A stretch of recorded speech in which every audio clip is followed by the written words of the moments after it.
नमस्कार, राम राम, सत श्री अकाल। स्वागत है आप सभी का आपके अपने चैनल स्टडी परिवार में। दोस्तों, आज के वीडियो में हम लोग हिंदी वर्णमाला के आगे के क्वेश्चंस को कवर करेंगे, जो कि वनडे एग्जाम की दृष्टि से काफ़ी इंपॉर्टेंट रहने वाले हैं। तो आइए देखते हैं आज का वीडियो शुरू करने से पहले अगर आप लोग इस चैनल पर नए हैं तो चैनल को सब्सक्राइब करके बेल आइकन को प्रेस कर लीजिए, जिससे आगे आने वाली वीडियो जो हैं उनके नोटिफिकेशन आपको आसानी से मिलते रहें। तो आइए शुरू करते हैं आज का वीडियो। आज की वीडियो का पहला क्वेश्चन कह रहा है कि निम्न में से कंठ वर्ण कौन सा है। कौन सा कंठ वर्ण है ये बताना है। तो इनमें से हमको बताना है कि कौन सा कंठ वर्ण है। तो ऑप्शन ए कह रहा है कि आ, ऑप्शन बी कह रहा है ई, ऑप्शन सी कह रहा है ऊ, ऑप्शन डी कह रहा है ई। तो इसमें से कौन कंठ वर्ण कौन सा है। कंठ वर्ण हो जाएगा जो वो आ हो जाएगा, यानी ऑप्शन ए जो है वो हमारा कंठ वर्ण हो जाएगा। बाकी जो ई है ये दोनों तालु से बोली जाती हैं और ऊ जो है ये ओष्ठ से बोला जाता है, और कंठ वर्ण जो हमारा है वो आ हो जाएगा। इसके आगे देखते हैं अगला क्वेश्चन कह रहा है कि ऐसे वर्ण जिनकी ध्वनि केवल मुख से बोली जाती है। ऐसे वर्ण जिनकी ध्वनि केवल मुख से बोली जाती है उन जो है ध्वनियों को क्या कहा जाता है। तो उनको कहा जाता है निरनुनासिक। क्या कहते हैं उनको? निरनुनासिक। तो इसका ऑप्शन डी जो है वो सही हो जाएगा, यानी ऐसी ध्वनि जो केवल मुख से बोली जाती है उनको क्या कहेंगे? निरनुनासिक कहा जाएगा उनको। इसके आगे देखते हैं अगला क्वेश्चन कह रहा है कि कंठ तालव्य कौन सा है। ऐसे वर्ण बताने हैं जो कंठ तालव्य हों। तो कंठ तालव्य कौन से हो जाएंगे? ऑप्शन ए कह रहा है ऊ, दोनों ऊ जो हैं। ऑप्शन बी कह रहा है रा और सा। ऑप्शन सी कह रहा है ए और ए। ऑप्शन डी कह रहा है आ और आ। तो इसमें जो कंठ तालव्य हो जाएंगे वो हो जाएंगे ऑप्शन सी हमारा। ए और ए जो है ये दोनों हमारे कंठ तालव्य वर्ण होते हैं, तो इसका ऑप्शन सी जो है वो सही हो जाएगा। इसके आगे देखते हैं अगला क्वेश्चन कह रहा है कि निम्न में से कंठ ध्वनियाँ कौन सी हैं। कंठ ध्वनियाँ बतानी है कि कौन सी कंठ ध्वनियाँ हैं हमारी। तो ऑप्शन ए कह रहा है कि का और खा। ऑप्शन बी कह रहा है चा और छा। ऑप्शन सी कह रहा है या और रा। ऑप्शन डी कह रहा है टा और अड़ा। तो इसमें हमारी कंठ ध्वनियाँ जो हो जाएंगी वो हो जाएंगी ऑप्शन ए, जो का और खा है ये हमारा का वर्ग जो होता है वो कंठ ध्वनि वहाँ होती हैं। का वर्ग जो होता है वो पूरा हमारा कंठ से बोला जाता है। तो का वर्ग में का और खा आते हैं, तो इसका ऑप्शन जो है वो ए सही हो जाएगा। इसके आगे देखेंगे अगला क्वेश्चन कह रहा है कि चा वर्ग का उच्चारण जो है होता है। चा वर्ग का उच्चारण किससे होता है ये हमको बताना है। तो चा वर्ग का उच्चारण किससे होता है? चा वर्ग जो है हमारा पूरा वो बोला जाता है तालु से।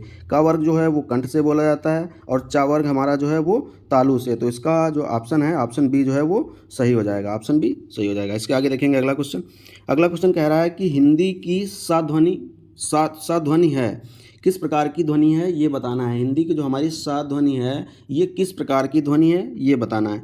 तो ये एक प्रकार की कैसी ध्वनि है? तालव्य ध्वनि है। सा जो है ये हमारी तालव्य ध्वनि, और ये वाली जो सा होती है ये हमारी कौन सी हो जाती है? ये दंती सा हो जाती है, ठीक है। और ये जो हमारी सा होती है ये कौन सी हो जाती है? तो ये मूर्धन्य सा हो जाती है। मूर्धन्य सा हो जाती है। तो इसका ऑप्शन जो है वो हमारा ऑप्शन बी सही हो जाएगा। ऑप्शन बी यानी तालव्य ध्वनि हो जाएगी। इसके आगे देखते हैं अगला क्वेश्चन कह रहा है कि निम्नलिखित में से किसका उच्चारण स्थान तालु से होता है। कौन सा ऐसा वर्ण है जिसका उच्चारण स्थान तालु से होता है। और अभी हमने रिसेंटली बात करी कि जो तालु वाले वर्ण होते हैं वो हमारे चा वर्ण जो होता है वो सब तालु से उच्चारित किया जाता है। जो चा वर्ग जो होता है हमारा वो, और छा हमारा जो है वो चा वर्ग में ही आता है। तो इसका ऑप्शन सी जो है वो सही हो जाएगा। और का वर्ग का कंठ होता है, टा वर्ग का मूर्धा होता है, और जो हमारा चा वर्ग है इसका उच्चारण स्थान तालु होता है, और चा वर्ग में ही हमारा जो है वो छा आता है। तो इसका ऑप्शन जो है सी है वो सही हो जाएगा। इसके आगे देखेंगे अगला क्वेश्चन कह रहा है कि उच्चारण स्थान के आधार पर यहाँ जो है किस प्रकार का व्यंजन है। यहाँ किस प्रकार का व्यंजन है ये बताना है उच्चारण स्थान के आधार पर। ऑप्शन ए कह रहा है कंठ है। ऑप्शन बी कह रहा है कि तालव्य है। ऑप्शन सी कह रहा है कि मूर्धन्य है। ऑप्शन डी कह रहा है ओष्ठ है। तो ये जो यहाँ है ये हमारा किस वर्ग में आता है सबसे पहले ये जान लेते हैं। तो ये हमारा जो वर्ण है ये हमारा किस वर्ग में आता है? तो चा वर्ग में आता है। किस वर्ग में आता है? चा वर्ग में। चा वर्ग का पंचमाक्षर है ये। तो ये चा वर्ग हमने बताया, अभी रिसेंटली बताया कि चा वर्ग जो होता है वो किस प्रकार का होता है, किस प्रकार उच्चारित किया जाता है? तो तालव्य से उच्चारित किया जाता है। तो इसका ऑप्शन जो है वो बी सही हो जाएगा, यानी यहाँ जो है हमारा वो तालवी व्यंजन हो जाएगा। इसके आगे देखेंगे अगला क्वेश्चन कह रहा है कि निम्न में से कंठ वर्ण हैं। कंठ वर्ण कौन कौन से हैं ये बताना है। ऑप्शन ए कह रहा है ई, या और सा ये जो है कंठ वर्ण है, तो ये नहीं है। ऑप्शन बी कह रहा है आ, हा और विसर्ग, तो ऑप्शन बी हमारा सही हो जाएगा। और जो ई ऑप्शन ए है ये सारे वर्ण जो है तालु से बोले जाते हैं, और ऑप्शन सी जो हमारा है ये मूर्धा से बोले जाते हैं। और ऑप्शन डी जो है ली, ला और सा, ये सब जो है वर्ण ये दंत से बोले जाते हैं। और इसमें क्वेश्चन में पूछ रहा है कि कंठ वर्ण कौन से हैं, तो इसका ऑप्शन बी जो है वो सही हो जाएगा। इसके आगे देखेंगे अगला क्वेश्चन। अगला क्वेश्चन कह रहा है कि ए और अ का उच्चारण स्थान है। ए और अ जो है ये वर्ण, इनका उच्चारण स्थान बताना है। तो इनका उच्चारण स्थान क्या है? ऑप्शन ए कह रहा है कंठ, ऑप्शन बी कह रहा है ओष्ठ, ऑप्शन सी कह रहा है कंठ तालव, ऑप्शन डी कह रहा है कंठोष्ठ। तो इसका उच्चारण स्थान जो हो जाएगा वो कंठ तालव्य हो जाएगा, कंठ तालव्य हो जाएगा। ए और अ जो वर्ण हैं इनका उच्चारण स्थान क्या हो जाएगा? तो इनका उच्चारण स्थान जो है वो कंठ तालव्य हो जाएगा। इसके आगे देखेंगे अगला क्वेश्चन। अगला क्वेश्चन कह रहा है कि निम्न में से कंठ ध्वनि है, निम्न में से कौन सी कंठ ध्वनि है ये बताना है। तो कंठ ध्वनि कौन सी है ये बताना है। क्या ई है, ता है, हा है या फिर फा है? तो कंठ ध्वनि हमारी जो है वो हो जाएगी हा। ठीक है, हा हमारी जो है वो कंठ ध्वनि हो जाएगी। और इसको जो है काकल्य व्यंजन भी कहा जाता है। हा वर्ण जो है ये जो है इसको काकल्य व्यंजन भी कहा जाता है। बात करें अगर ई की, तो ई जो है हमारा किससे बोला जाता है? ई बोला जाता है तालु से। ठीक है, वहीं ये ता की बात करें अगर, तो ये हमारा दंत से बोला जाता है। ठीक है, इसी प्रकार अगर फा की बात करें तो ये हमारा फा जो है ये किससे बोला जाता है? ओष्ठ से बोला जाता है। तो हमारा इसमें क्वेश्चन कह रहा है कि कंठ ध्वनि, तो कंठ ध्वनि हमारी हा हो जाएगी, यानी इसका ऑप्शन जो है वो सी सही हो जाएगा। इसके आगे देखेंगे अगला क्वेश्चन। अगला क्वेश्चन कह रहा है कि जा का उच्चारण स्थान कौन सा है। जा का उच्चारण स्थान बताना है कि जा जो है हमारा किस प्रकार का वर्ण है। तो ये जा जो है ये किसके अंतर्गत आता है? ये भी चा वर्ण के अंतर्गत आता है। चा, छा, जा, जा। जा जो है ये किसके अंतर्गत आता है? चा वर्ग के अंतर्गत आता है। और सारा चा वर्ग जो होता है वो हमारा किस प्रकार का होता है? तो तालु होता है। तो ये जा का उच्चारण स्थान जो हो जाएगा वो तालु, यानी ऑप्शन बी सही हो जाएगा। इसके आगे देखेंगे अगला क्वेश्चन। अगला क्वेश्चन कह रहा है कि किस व्यंजन का उच्चारण स्थान तालव्य है। कौन सा ऐसा व्यंजन है जिसका उच्चारण स्थान तालव्य है? तालव्य जो है वो हमको बताना है। तो तालव्य व्यंजन कौन सा हो जाएगा? अब तालव्य व्यंजन, हमने काफ़ी क्वेश्चंस में तालव्य व्यंजन की बात करी और ये भी बताया कि जो हमारा चा वर्ग है ये सब पूरा तालव्य है। और चा में चा, छा, जा, झा, झा जो है हमारा ये आता है किसमें? तालव्य व्यंजन में, यानी चा वर्ग में आता है। तो इसका ऑप्शन भी सही हो जाएगा। इसके आगे देखेंगे अगला क्वेश्चन। अगला क्वेश्चन कह रहा है कि या का उच्चारण स्थान क्या है। या का उच्चारण स्थान क्या है? तो या का जो उच्चारण स्थान हो जाएगा ये भी क्या हो जाएगा? तालु हो जाएगा। या का उच्चारण स्थान तालु हो जाएगा। या का उच्चारण स्थान क्या हो जाएगा? तालु हो जाएगा, यानी इसका ऑप्शन बी सही हो जाएगा। इसके आगे देखेंगे अगला क्वेश्चन। अगला क्वेश्चन कह रहा है कि सा का उच्चारण स्थान क्या है। मैंने तीनों सा का अभी जिक्र किया था पहले क्वेश्चन में। इससे पहले जो क्वेश्चन किए थे उसमें सा का जिक्र आया था, उसमें हमने तीनों सा के बारे में बात करी थी कि सा का उच्चारण स्थान किस प्रकार से, किस सा का क्या उच्चारण स्थान है। तो सा का उच्चारण स्थान इसमें हो जाएगा कौन सा? ऑप्शन डी जो है वो सही हो जाएगा, यानी सा का उच्चारण स्थान क्या हो जाएगा? तो ये दंत हो जाएगा। तो इसका ऑप्शन डी जो है वो सही हो जाएगा। इसके आगे देखेंगे अगला क्वेश्चन। अगला क्वेश्चन कह रहा है कि हिंदी की मूर्धन्य ध्वनियाँ कौन सी हैं। मूर्धन्य ध्वनियाँ कौन सी हैं? तो कौन सी ध्वनि जो है वो मूर्धन्य के अंतर्गत आती हैं? तो टा वर्ग है हमारा, टा वर्ग वो सारा जो है मूर्धन्य के अंतर्गत आता है। किसके अंतर्गत आता है? टा वर्ग जो है वो मूर्धन्य के अंतर्गत आता है। तो टा वर्ग कौन सा है? तो इसका ऑप्शन बी जो है वो हमारा टा वर्ग है। तो टा वर्ग जो है वो ऑप्शन बी यानी सही हो जाएगा। इसके आगे देखेंगे अगला क्वेश्चन। अगला क्वेश्चन कह रहा है कि जिनका उच्चारण ऊपर के दांतों पर जीभ लगने से होता है उन्हें क्या कहा जाता है। जिनका उच्चारण ऊपर के जो दांत हैं उन पर जीभ लगने से होता है उनको क्या कहा जाता है? तो उनको कहा जाता है दंत व्यंजन। उनको दंत व्यंजन कहा जाता है। तो इसका ऑप्शन जो सी है वो सही हो जाएगा। इसके आगे देखेंगे अगला क्वेश्चन। अगला क्वेश्चन कह रहा है कि डा का उच्चारण स्थान क्या है। डा जो है हमारा उसका उच्चारण स्थान क्या है? तो डा किस में आता है? डा आता है टा वर्ग में। टा, ठा, डा, ढा, अड़ा। तो टा हमारा आता है, डा हमारा आता है टा वर्ग में। और टा वर्ग की हमने चर्चा करी कि टा वर्ग जो हमारा है वो किस में आता है, कौन से, उनका उच्चारण स्थान क्या होता है?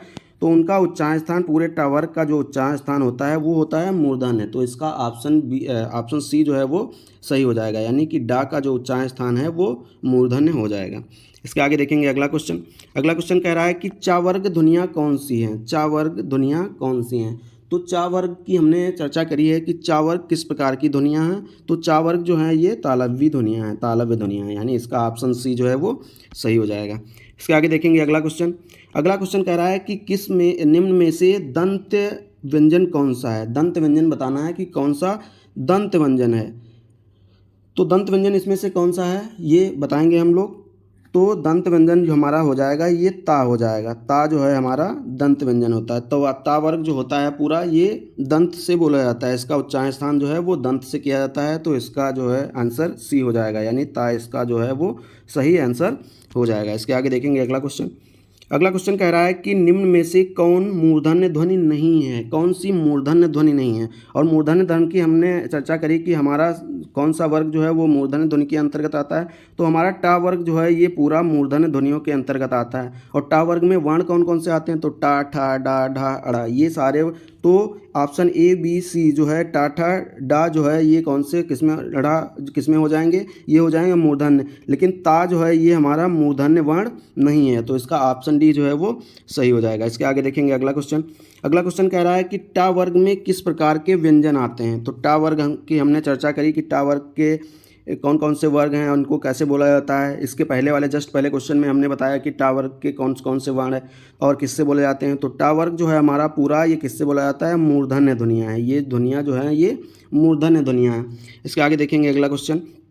अगला क्वेश्चन कह रहा है कि उच्चारण स्थान की दृष्टि से कौन सा विकल्प शुद्ध है। उच्चारण स्थान की दृष्टि से कौन सा विकल्प शुद्ध है ये बताना है। तो इसमें देख लेते हैं कौन सा विकल्प। सा कह रहा है, ऑप्शन ए कह रहा है कि सा जो है दंत। तो ऑप्शन ए जो है ये एकदम करेक्ट हो जाएगा। ऑप्शन ए जो सा है ये हमारी सा है, दंती सा, ये दंत से बोली जाती है। और ये हमारी जो सा है, सा ये बोली जाती है किससे, तो ये बोली जाती है तालु से। ठीक है, तो ये बोली जाती है किससे, तालु से। यहीं अगर इस वाली सा की बात करें हम लोग, षटकोण वाली सा की बात करें, तो ये हो जाएगा क्या, ये हो जाएगा क्या हो जाएगा, तो ये हो जाएगा मूर्धन्य सा। मूर्धन्य सा इसको हम लोग क्या कहते हैं, मूर्धन्य सा कहते हैं। ठीक है, ये मूर्धन्य सा हो जाएगी। और चा हमारा ये क्या है, तालव्य व्यंजन है। चा जो है ये तालव्य व्यंजन है। कौन सा कह रहा था शुद्ध है ये बताना है। तो सबके बारे में हम लोग चर्चा कर ली। सा जो है हमारा दंत, यानी ऑप्शन ए जो है वो सही हो जाएगा। इसके आगे देखेंगे अगला क्वेश्चन। अगला क्वेश्चन कह रहा है कि था किस व्यंजन का, किस वर्ग का व्यंजन है। था जो है किस वर्ग का व्यंजन है ये बताना है हमको। था जो है किस वर्ग का व्यंजन है। तो ये जो है हमारा किस वर्ग का व्यंजन है, किस वर्ग कौन सा है, ता वर्ग है हमारा। और ता वर्ग जो है किससे बोला जाता है, दंत से बोला जाता है। यानी दंत व्यंजन हमारा जो था है ये किस प्रकार का, यानी दंत व्यंजन हो जाएगा। इसका ऑप्शन सी जो है वो सही हो जाएगा। इसके आगे देखेंगे अगला क्वेश्चन। अगला और इस वीडियो का अंतिम क्वेश्चन है। अंतिम क्वेश्चन कह रहा है कि ता वर्ग की ध्वनियों का उच्चारण स्थान है। ता वर्ग जो है हमारा उन ध्वनियों का उच्चारण स्थान क्या है। तो ता वर्ग के बारे में हम लोगों ने काफ़ी चर्चा की थी कि ता वर्ग जो है हमारा किस प्रकार का ध्वनि है, कैसे उच्चारित किया जाता है। तो ता वर्ग जो हमारा है ये एक प्रकार का दंत व्यंजन है। किस प्रकार का, दंत व्यंजन है। उम्मीद है ये वीडियो आप लोगों को पसंद आया होगा। अगर वीडियो पसंद आया तो वीडियो को लाइक करके साथ ही साथ अपने दोस्तों के साथ भी शेयर करिए। अगर चैनल पर नए हैं तो चैनल को सब्सक्राइब करके बेल आइकन को प्रेस कर लीजिए, जिससे आगे आने वाली वीडियो जो हैं उनके नोटिफिकेशन आपको आसानी से मिलते रहें। मिलते हैं अगले वीडियो में, तब तक के लिए नमस्कार।